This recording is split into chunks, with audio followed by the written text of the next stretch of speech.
লাল শাকের এই নিরামিষ রেসিপিটা দেখার পর আপনাদের সকলেরই মনে হবে, ইস, আগে কেন জানতাম না, এত টেস্টি। সামান্য লাল শাক দিয়ে যে এত টেস্টি একটা রেসিপি বানানো যায়, আপনারা না দেখলে কিন্তু বিশ্বাসই করতে পারবেন না। আমি এই 500 গ্রাম মতো লাল শাক নিয়ে নিয়েছি, আগে থেকে ভালো করে ধুয়ে নিয়েছি, তারপরে বোটার অংশটা কেটে বাদ দিয়ে দিলাম। আমি লাল শাকটাকে লম্বা লম্বা করেই কেটে নেব, মানে একটু বড় বড় সাইজ করেই কেটে নিচ্ছি। দেখুন ভিডিওতে আমি যেমন দেখাচ্ছি, খুব একটা ছোটো সাইজ করলাম না। আমি এই লাল শাকটাকে 3 ভাগে ভাগ করে নিচ্ছি। বন্ধুরা, লাল শাকের নানা রেসিপি তো খেয়েছেন, আপনারা আজকে এই রেসিপিটা করে খান। খেয়ে কিন্তু আপনাদের সকলের মনে হবে সত্যি অসাধারণ। নিরামিষের দিনে এই রেসিপিটা যখন বানাবেন, হাফ প্লেটের ভাত কিন্তু এটা দিয়ে খাওয়া হয়ে যাবে। আমি 2খানা আলু নিয়ে নিয়েছি, আলুগুলো আগে থেকে ধুয়ে নিয়েছি, আলুর খোসা দুটো ছাড়িয়ে নিচ্ছি। এবার আলুটাকে আমি ডুমু ডুমু করে কেটে নিচ্ছি। আপনাদের কাছে গরমে যা যা সবজি আছে সেগুলোই কিন্তু দিয়ে দেবেন। আমি প্রথমে 2টো আলু কেটে নিলাম। এবার একটা বেগুন কেটে নিচ্ছি। বেগুনটা বেশ বড় সাইজের, আমার বেগুনটা পুরোটা লাগবে না, আমি অর্ধেক অংশ নিয়ে নিচ্ছি আর অর্ধেকটা সরিয়ে রাখছি। দেখুন বেগুনটাকে আমি ডুমু ডুমু করে কেটে নিলাম। বেগুনটাকে আগে থেকে ধুয়ে রেখেছিলাম, সুন্দর করে কাটা হয়ে গেছে। এবার বেগুনটাকেও আমি সরিয়ে রাখছি। এক ফালি মিষ্টি কুমড়ো নিয়ে নিয়েছি, এটাও আগে থেকে ধোয়া আছে। এর খোসাগুলো ছাড়িয়ে মিষ্টি কুমড়োটাকেও আমি ডুমু ডুমু করে কেটে নিচ্ছি। খুব বেশি বড়ও করিনি, খুব বেশি ছোটও হবে না। এটাকেও আমি সরিয়ে রাখলাম। বন্ধুরা, রেসিপিটা ভালো লাগলে পরে একটা লাইক করবেন আর কমেন্ট করে জানাবেন আপনারা কোথা থেকে ভিডিওটা দেখছেন। একটা মশলা বানিয়ে নেব, এই জন্য মিক্সার গ্রাইন্ডারের ভেতর আমি 1.5 টেবিল চামচ মতো সাদা সর্ষে দিয়ে দিয়েছি। আমি সাদা সর্ষে দিয়ে করব, আপনারা ইচ্ছে করলে এখানে কালো সর্ষেও ইউজ করতে পারেন। দিয়ে দিলাম খানিকটা আদা কুচি, দিয়ে দিলাম 2খানা কাঁচা পাকা লঙ্কা, আর দিয়ে দিচ্ছি হাফ টেবিল চামচ মতো গোটা জিরে। এবার তো দিয়ে দিচ্ছি হাফ টেবিল চামচ মতো লবণ দিয়ে গ্রাইন্ড করলে পরে সর্ষে আর তেতো হবে না। এবার এটাকে জল ছাড়াই গ্রাইন্ড করে নিচ্ছি। দেখুন এইভাবে গ্রাইন্ড হয়ে গেছে। এবারে আমি এর ভেতর দিয়ে দিচ্ছি 1খানা টমেটোটা আগে থেকে কুচিয়ে ধুয়ে রেখেছিলাম। এটাকে গ্রাইন্ড করে নিলাম। দেখুন কত সুন্দর একটা স্মুথ পেস্ট তৈরি হয়ে গেছে। একটা লোহার কড়াই গরম করে তার মধ্যে দিয়ে দিয়েছি 3 টেবিল চামচ মতো সর্ষের তেল। এবার তেলটা গরম হয়ে গেছে, এর ভেতর দিয়ে দিলাম কতগুলো বড়ি, ডালের বড়ি দিয়ে দিলাম। এবার একটু লাল লাল করে ভেজে তুলে রাখবো। অনবরত কিন্তু নাড়তে হবে, নাড়ি কিন্তু বড়িগুলো ঝটপট পুড়ে যাবে। এবার তেলটা ছাকিয়ে নিয়ে বড়িগুলোকে আমি ছড়িয়ে রাখলাম। দিয়ে দিলাম 2খানা শুকনো লঙ্কা, আর দিয়ে দিলাম হাফ টেবিল চামচ মতো 5 ফোড়ন। খুব সুন্দর একটা গন্ধ বেরোচ্ছে। এবার দিয়ে দিলাম কেটে রাখা আলুটা দেওয়ার পর আমি সব কিছু ভালো করে মিশিয়ে নিচ্ছি।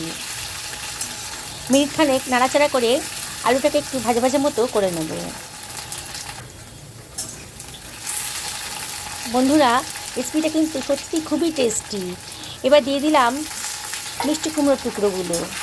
আগে আলু দিয়েছি, আলুটা বেশি শক্ত বলে, তারপর মিষ্টি কুমড়োটা দিলাম। দিয়ে সব কিছু আবারও ভালো করে একটু ভাজা ভাজা মতো করে নিচ্ছি। একটু ঢাকা দিয়ে দিলাম, তাহলে সেদ্ধও হয়ে যাবে, একটু নরম হয়ে যাবে। মিনিট 2-3 ঢাকা দিয়ে দিয়েছি। ঢাকা তুলে নিয়ে আর একটু নাড়াচাড়া করে দিচ্ছি। বোঝাই যাচ্ছে একটু কিন্তু সেদ্ধও হয়েছে আর ভাজাও হয়েছে। এবার দিয়ে দিলাম বেগুনের টুকরোগুলো। বেগুনটা খুবই নরম, তাই না শেষে বেগুনটা দিয়েছি। বেগুনটা দিয়ে আবারও সব কিছু ভালো করে একটু ভাজা ভাজা মতো করে নেব। বন্ধুরা, আমি যেভাবে সবজিগুলো দিয়েছি একটার পর একটা, আপনারা সেইভাবেই সবজিগুলো দেবেন।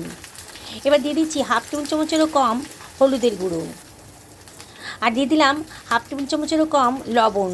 আমি লবণ দিয়ে মশলাটা পিষে রেখেছিলাম, এই জন্যে এখানে লবণটা কমই দিলাম। আবারও সব কিছু ভালো করে একটু ভাজা ভাজা মতো করে নিচ্ছি। অনবরত কিন্তু নাড়তে হবে। দেখুন, দেখেই মনে হচ্ছে 30% কিন্তু ভাজা ভাজা মতো হয়ে গেছে। এবার আমি দিয়ে দিলাম বেটে রাখা মশলার পেস্টটা। গ্রাইন্ডার থেকে সম্পূর্ণ মশলাটাকে আমি কড়াইতে দিয়ে দিয়েছি। এবারে আমি গ্রাইন্ডারটা ধুয়ে একটু জলও হতে দিয়ে দিলাম, খুব সামান্য জল, এই 2 টেবিল চামচ মতো হবে। দিয়ে আবারও সব কিছু ভালো করে মিশিয়ে নিচ্ছি।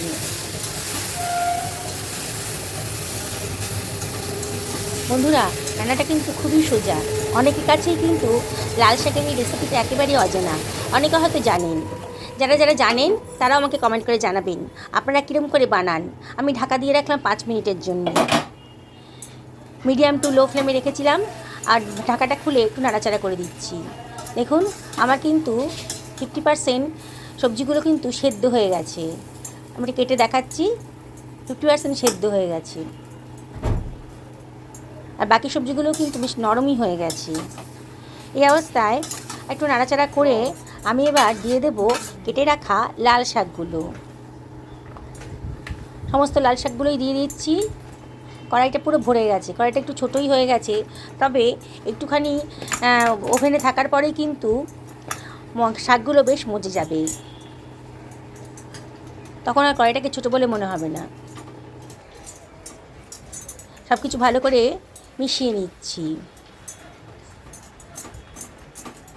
বন্ধুরা, আমি আপনাদেরকে রিকোয়েস্ট করব, অবশ্যই কমেন্ট করে জানাবেন আপনাদের কেমন লাগলো রেসিপিটা।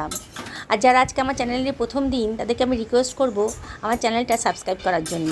যদি আপনারা ফেসবুক থেকে দেখেন তাহলে আমি রিকোয়েস্ট করব আমার পেজটা ফলো করার জন্যে। নাড়াচাড়া করে এবার ঢাকা দিয়ে দিলাম 5 মিনিটের জন্য।